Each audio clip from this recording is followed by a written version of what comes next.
Hello everyone, this is Dhananjay Singh. Welcome to Arts Study Made Easy. As you know that we have started history series of class 7th. This is the fifth lecture of chapter 9, that is the making of regional cultures. इससे पहले इस chapter में हम लोगों ने 4 lecture कर रखा है. डिस्क्रिप्शन में आपको प्लेलिस्ट का लिंक मिल जाएगा, वहाँ से आप पिछले चारों लेक्चर्स को एक्सेस कर सकते हैं. पिछले लेक्चर में हम लोगों ने डिस्कस करा था कैसे राजपूतों का हीरोइज्म जो था वो एक कल्चर, एक प्लेस से लिंक हुआ था. आज का हमारा टॉपिक है beyond regional frontiers the story of Kathak. तो अब हम लोग रीजनल फ्रंटायर से बाहर निकल के कथक का जो स्टोरी है, कथक का कैसे ग्रोथ हुआ, कैसे कल्चर से लिंक हुआ, उसके बारे में डिस्कस करेंगे. तो हीरोइक ट्रेडिशन का बात करें तो ये डिफरेंट रीजन्स में डिफरेंट फॉर्म में पाए जा सकते हैं. हीरोइक ट्रेडिशन यानी कि जो पिछले लेक्चर में हम लोग डिस्कस किए थे. तो the same is true of dance. तो वैसे ही डांस के साथ भी होता है. डांस भी डिफरेंट रीजन में डिफरेंट फॉर्म में पाया जाता है. तो let us look at the history of one dance form Kathak, now associated with several parts of north India.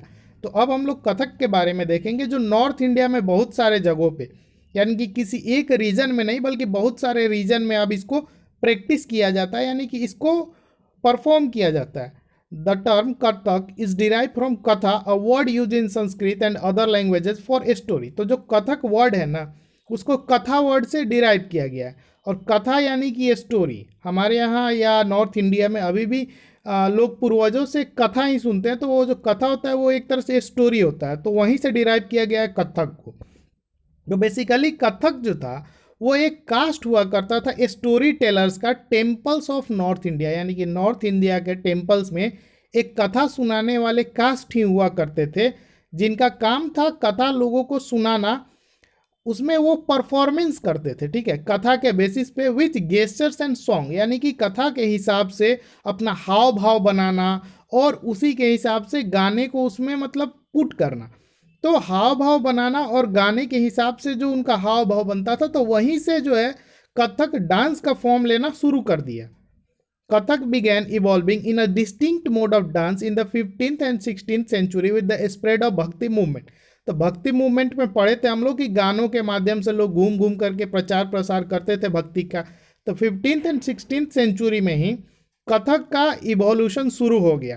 Kathak भी वैसे ही ओरिजिनेट हुआ जब लोग गानों को, एक गाना जब गाते हैं तो उसमें अपने आप डांस आने लगता है. तो गाना को गेस्चर के साथ, एक डांस के साथ, एक हाव भाव के साथ जब दूसरों के सामने पेश किया जाने लगा, तो वहीं से कथक का इवोल्यूशन स्टार्ट हो गया था. The legends of Radha Krishna were enacted in folk plays called raslila which combined folk dance with the basic gesture of katha storytellers. तो एक फोक प्ले होता है रासलीला नाम का, तो उसमें राधा और कृष्ण की जो कहानियां हैं, जो मतलब मज़ेदार कहानियां हैं, लोग उसको ड्रामा के रूप में मतलब पेश करते हैं, जो उसको परफॉर्म करने वाले लोग हैं. तो जो रासलीला होता था नॉर्थ इंडिया में, अभी भी होता है ये. तो जब ये शुरुआती स्तर पे शुरू हुआ था भक्ति मूवमेंट के टाइम में, या उससे पहले बात भी देखा जा सकता है, तो उसमें क्या होता था, जब कहानी सुनाया जाता था तो उसको डांस फॉर्म में एक तरह से वहाँ का जो फोक डांस था जो उसमें कंबाइन होने लगा स्टोरी में, उसमें बेसिक गेस्चर ऐड होने लगा of the Kathak story tellers. और ये सब किसने किया, तो वो जो कथक कास्ट के लोग थे जो स्टोरी टेलर कहानी सुनाते थे. तो कहानी सुनाते थे तो अब लोगों को ज़्यादा कहानी मतलब एक तरह से मनोरंजक लगे उनका काम, तो हो सकता है उसमें वो अपना जो गेस्चर है उसको ऐड करने लगे, हाथ पांव हिलाने लगे, और वहीं से जो है स्टोरी और सॉन्ग का कॉम्बिनेशन हुआ और उसी में डांस ऐड हो गया. तो एक तरह से कथक अपना फॉर्म लेना स्टार्ट कर दिया. ये एक पिक्चर है dance class Lakshmana temple Khajuraho का. तो जब मुगल इम्पेयर का बारी आया, अभी हम लोग भक्ति मूवमेंट में देखें ये कैसे ओरिजिनेट हुआ. उसके बाद जब मुगल इम्पेयर और का जब मुगल साम्राज्य जब आया, मुगलों का जब राज चला, तो मुगल इम्पेयर यानी कि मुगलों के जो बादशाह और उनके जो नोबल्स थे, दरबारी थे, तो उनके सामने कथक उनके कोर्ट में परफॉर्म किया जाता था. Where it acquired its present feature and develop into a form of dance with a distinctive style. और मुगलों के दरबार में ही जाकर के कथक, आज जैसे कथक हम लोग देखते हैं, तो आज का जो फॉर्म है कथक का, तो वो मुगलों के दरबार में ही प्रॉपरली स्टार्ट हुआ था. उसी टाइम से कथक जो है प्रॉपर अपना फॉर्म लिया था, प्रॉपर फीचर आया उसमें कि हाँ कथक को ऐसे परफॉर्म किया जाएगा, इसमें म्यूज़िक ऐसे होंगे, इसमें डांस का स्टेप ऐसा होगा। तो एक प्रॉपर फॉर्म जो है ना कथक, वो मुगल इम्पेयर के जो कोर्ट था उसी में आया था कथक का। Subsequently it developed into traditions और घरानाज। धीरे धीरे जो है ये दो ट्रेडिशन और घरानाज में डेवलप हुआ। एक जो था वो कोर्ट्स ऑफ राजस्थान, यानी कि राजस्थान के जयपुर के कोर्ट में, और दूसरा लखनऊ में। तो दो घराना फेमस है, आज भी फेमस है। एक राजस्थान का जयपुर का घराना और दूसरा कथक के लिए लखनऊ का घराना। अभी आप न्यूज़ अगर फॉलो करते होंगे तो लखनऊ के घराने के बहुत ही सुप्रसिद्ध जो कथक डांसर थे पंडित बिरजू महाराज, तो उनका निधन हो गया है, अभी रिसेंटली हुआ है।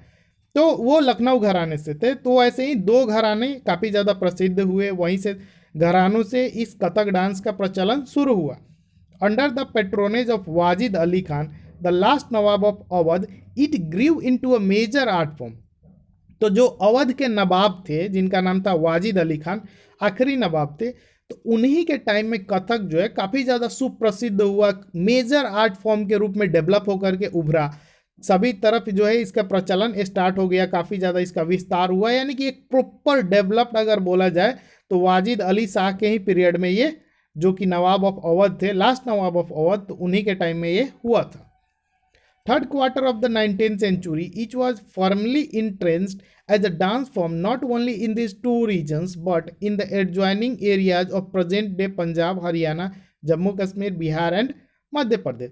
तो 19th सेंचुरी के थर्ड क्वार्टर में आते आते ये सिर्फ अब ये दो जगहों पे जयपुर और लखनऊ में ही फेमस नहीं था, बल्कि ये अपने रीजन का जो है कथक के रीजन का विस्तार होना शुरू हो गया। और ये धीरे धीरे फैलते फैलते आज का जो पंजाब, हरियाणा, जम्मू कश्मीर, बिहार, मध्य प्रदेश वाला जो क्षेत्र है, यानी कि आप समझ लीजिए ओवरऑल जो नॉर्थ इंडिया का क्षेत्र है, तो ये सब में विकसित होने लगा, सब जगह इसका प्रचलन शुरू हो गया। Emphasis was laid on intricate and rapid footwork, elaborate costumes as well as on the enactment of stories। तो जो कथक डांस है ना, इसमें सबसे ज़्यादा फोकस किस पे किया जाता है, तो रैपिड फुटवर्क, यानी कि जो पाँव से जो डांस किया जाता है, यानी कि पैर का जो स्टेप होता है उस पर काफ़ी ज़्यादा फोकस किया जाता है। इसमें जो कॉस्ट्यूम, जो कपड़े जो पहन के, जो डिजाइनर कपड़े जो पहन के लोग इस डांस को परफॉर्म करते हैं, तो उस कॉस्ट्यूम को काफ़ी ज़्यादा ध्यान में रखा जाता है। इसके अलावा स्टोरीज के हिसाब से आप उसको कैसे एक्ट कर रहे हैं उस पर भी काफ़ी ज़्यादा फोकस किया जाता है।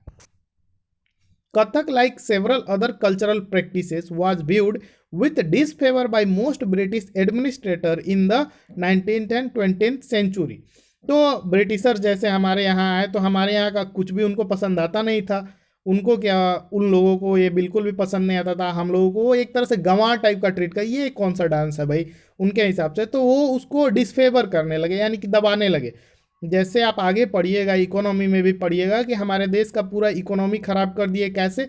तो यहाँ पे जितने छोटे छोटे इंडस्ट्रीज़ थे सबको, मतलब जो टॉय बनाने वाले, जो आर्टिक्राफ्ट बनाने वाले इंडस्ट्री थे, सबको ब्रिटिशर्स ने क्या किया, दबा दिया, ये बोल करके कि ये अच्छा नहीं है, या उसका मतलब एक तरह से चारों तरफ से इकोनॉमिक सेक्शन टाइप का लगा करके, यानी कि अलग अलग जो है स्टेप लेकर के उसको दबाने का प्रयास किया, या दबाया भी बहुत हद तक।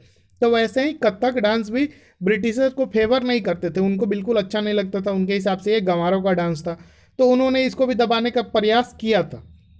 हाउएवर इट सर्वाइव्ड, यहाँ पे थोड़ा एरर है, it survived and continued to be performed by courtesans and was recognized as one of the 6 classical form of dance in the country after independence। लेकिन ब्रिटिशर्स के द्वारा इतना दबाने के बावजूद भी कथक डांस फॉर्म जो है वो सरवाइव किया, वो दबा नहीं, ख़त्म नहीं हो गया एकदम से, और वो दरबारियों के द्वारा परफॉर्म किया जाता रहा लगातार। और इंडिपेंडेंस के बाद, हमारा देश जब आज़ाद हुआ उसके बाद जो है 6 क्लासिकल डांस फॉर्म को सरकार रिकॉग्नाइज की, बताए कि ये जो 6 डांस फॉर्म है ये क्लासिकल है। जब देश आज़ाद हुआ तो उसमें से एक जो है वो कथक भी है। 6 डांस फॉर्म थे, उसमें से एक कथक है, इसको याद रखिएगा। ये क्लासिकल डांसेस के बारे में ऊपर में जो थ्योरी दिया है वो बिल्कुल भी एक कंक्लूडेबल थ्योरी नहीं है, यानी कि वहाँ से आपको कुछ कंक्लूजन नहीं निकलेगा पढ़ के, तो उससे आपको कोई फ़ायदा होने वाला नहीं है। नीचे में एक पॉइंट है, other dance form that is recognized as classical at present are. तो इंडिया में 6 क्लासिकल डांसेस है, जिसमें से एक तो कथक के बारे में हम लोग पढ़ लिए, इसके अलावा जो 5 है, जैसे उसमें है भरतनाट्यम जो कि तमिलनाडु वाले क्षेत्र में है, कथकली जो कि केरला, उड़ीसी, ये तो नाम से ही पता चल जाएगा उड़ीसा, कुचिपुड़ी, आंध्र प्रदेश एंड मणिपुरी, ये भी नाम से पता चल जाएगा मणिपुर। तो आपको बेसिकली भरतनाट्यम, कथकली और कुचिपुड़ी, ये तीनों को याद करना पड़ेगा, क्योंकि एग्जाम में हो सकता है डायरेक्ट आपसे मैच द फॉलोइंग करके पूछा जा सकता है। तो आज के इस लेक्चर में इतना ही। अगर आपको लेक्चर अच्छा लगा होगा तो लेक्चर को लाइक कर दीजिएगा, चैनल पर नए हैं तो सब्सक्राइब कर लीजिएगा। मिलते हैं जल्दी ही नेक्स्ट लेक्चर में। Thank you so much for watching, stay tuned with us.